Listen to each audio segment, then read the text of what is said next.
Deoria senior secondary विद्यालय के class 12 के विद्यार्थियों का हिंदी की ऑनलाइन क्लास में पुनः स्वागत है। पिछले वीडियो में आप लोगों ने देखा कि किस तरह से आनंद यादव जी द्वारा रचित उस पूरे अध्याय में जूझ यानी संघर्ष के बारे में किस तरह से व्याख्यान आपको मिले और किस तरह से उसकी ज़िंदगी बदली और कितने संघर्ष के बाद एक लेखक जो कि बच्चा था और उसे पढ़ने को मिला।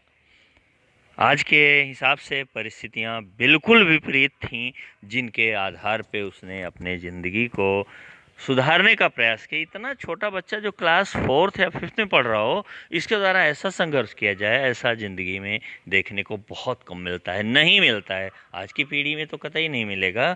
ये अधिकार आपको ज़बरदस्ती प्रदान किए जाते हैं, जबकि वहाँ पे वह लेखक इसको पाने के लिए कितना संघर्ष किया, इसका अंदाज़ा शायद आप नहीं लगा सकते।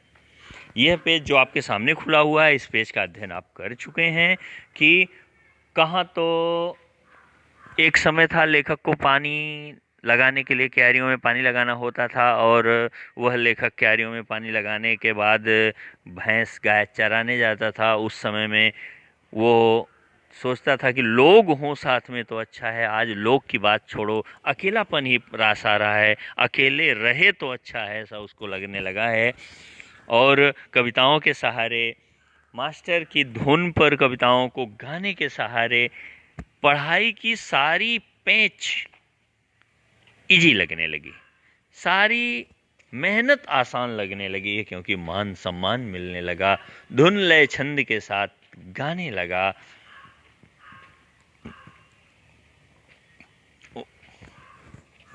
और उल्टा अब तो ऐसा लगने लगा कि जितना अकेला रहूं उतना अच्छा। इसका कारण कविता ऊंची आवाज़, इसका कारण क्या है? अकेले रहना अच्छा लगने लगा कि अकेले रहने पे ऊंची आवाज़ में कविता गाई जा सकेगी, किसी भी तरह का अभिनय किया जा सकेगा, कविता गाते गाते थुई थुई करके नाचा जा सकता है। वो जो थई ता थई इत्यादि आप सुनते हैं, उसको ये थुई थुई अपने लैंग्वेज में बोल रहे हैं। मैं सचमुच ही नाचने लगता था। मैंने अनेक कविताओं को अपनी खुद की चाल में गाना शुरू किया। अनंत कांडेकर की कविता, जिसकी पहली पंक्ति इस प्रकार है, चांद रात परसिए पांढरी घाया धरणीवरी, को मैंने मास्टर की चाल से अलग अपनी चाल में बिठा कर गाई। यानी मास्टर जिस धुन से गाए थे उस धुन से अलग अपनी धुन में मैंने उसको गाया। यह चाल एक सिनेमा के गाने के आधार पे थी। वह गाना केशव करणी जाति नामक छंद में था। उस कविता को मैं मास्टर की अपेक्षा ज्यादा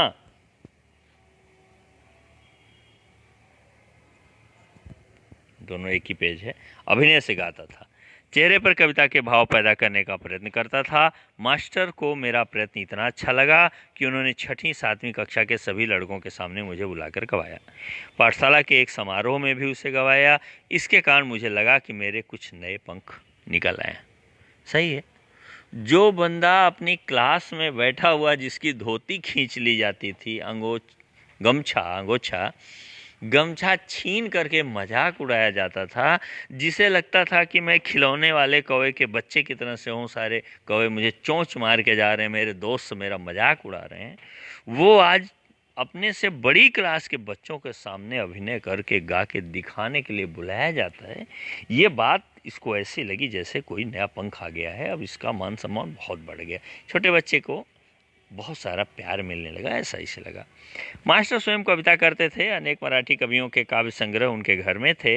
वे उन कवियों के चरित्र और उनके संस्मरण बताया करते थे। इसके कारण ये कवि लोग मुझे आदमी ही लगने लगे। पहले इनको कवि लोग आदमी नहीं लगते थे, लगता था कोई बहुत बड़ी चीज़ है, कोई विशेष आशीर्वाद प्राप्त लोग हैं जो ऐसा कर सकते हैं, बाकी कोई कविताएं नहीं रच सकता, ऐसा इनको लगता था।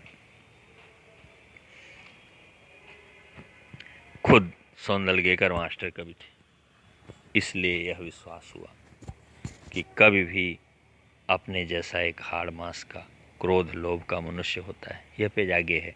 यह पेज मैंने इसलिए यहाँ पे रखा हुआ है कि ज़रा देखिए कि भैंस चरा रहे हैं, और या भैंस यहाँ तो बधी हुई दिख रही है शायद, तो उस समय उसके स्किन पे जो डैंड्रफ है उस पे भी ये कुछ लिख के पढ़ रहे हैं, यानी पढ़ने का वो शौक जगह है।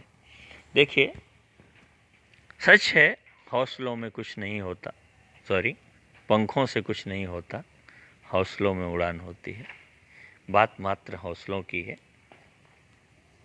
आज फ्लाइट क्रैश के अगर 4-5 वीडियो देख लिए जाएं ऑनलाइन, तो मुझे लगता है आप उस दिन या 2-4 दिन के अंदर जहाज से यात्रा करना पसंद नहीं करोगे। उस समय का क्या, जब बड़े से बैलून के नीचे स्टोव जला के उसमें गर्म हवा भर के उसके नीचे टोकरी लगा के और उसमें बैठ करके भी सर्वप्रथम यात्रा नहीं बल्कि केवल उड़ने का आनंद लेने के लिए काफ़ी ऊंचाई पे जाया गया। अगर ये शुरुआत नहीं हुई होती, हौसला नहीं रहता, तो आज हम हवाई जहाज़ से सफ़र नहीं कर पाते। वहीं से शुरू हुआ, धीरे धीरे प्रोग्रेस करता हुआ आज हम लोग हवाई सफ़र का पूरा आनंद ले लेते हैं। तो हौसलों से ही उड़ान संभव है, पंखों से ही केवल उड़ान संभव नहीं। हौसलों की उड़ान पंखों की उड़ान से काफ़ी तेज, बेहतर, सुरक्षित होती है। कभी भी अपने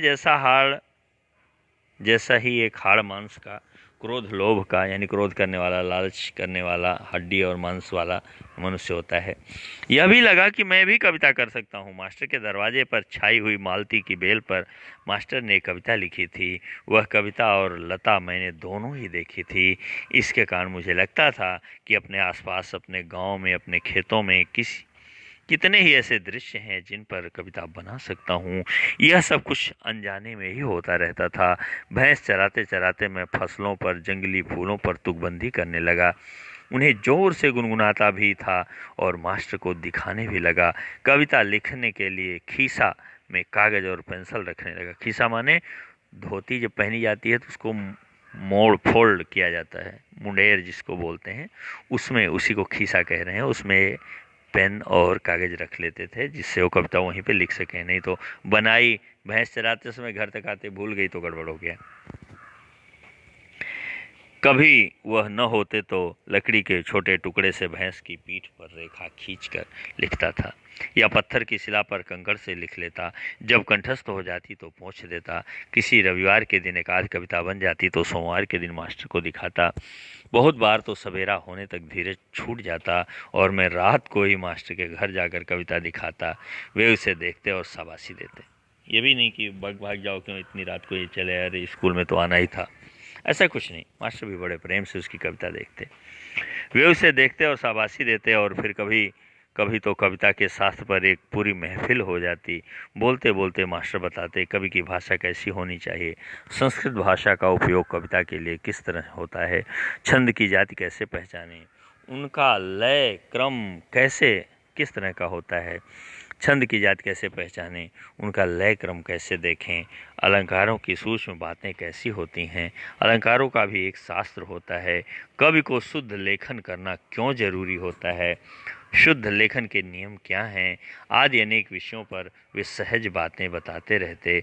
मुझे उनके प्रति अपनापन अनुभव होता। वे मुझे पुस्तक देते, अलग अलग प्रकार की कविता संग्रह देते।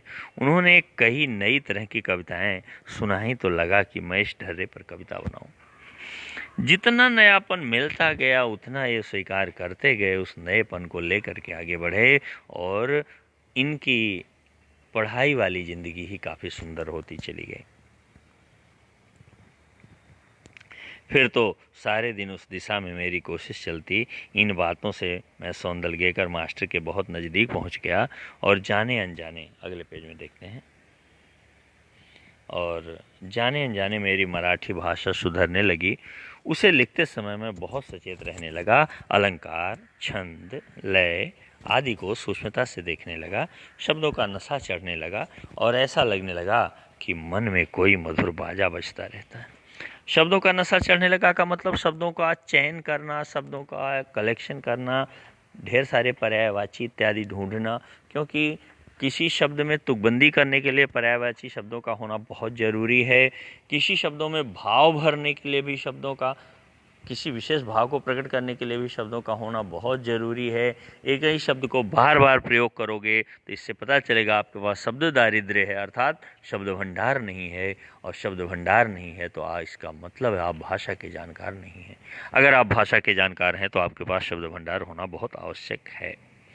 ये अनुवाद किया हुआ है हिंदी में केशव प्रथम वीर नामक कवि ने। तो मैं आशा करता हूँ कि आप लोगों को ये वीडियो पसंद आएगा और इसमें भरी पड़ी जो जानकारी की चीज़ें हैं वो आपके समझ में आ गई होंगी। अब हम अगले वीडियो में आपके लिए प्रश्नोत्तर लेके प्रस्तुत होंगे। तब तक के लिए बहुत बहुत धन्यवाद।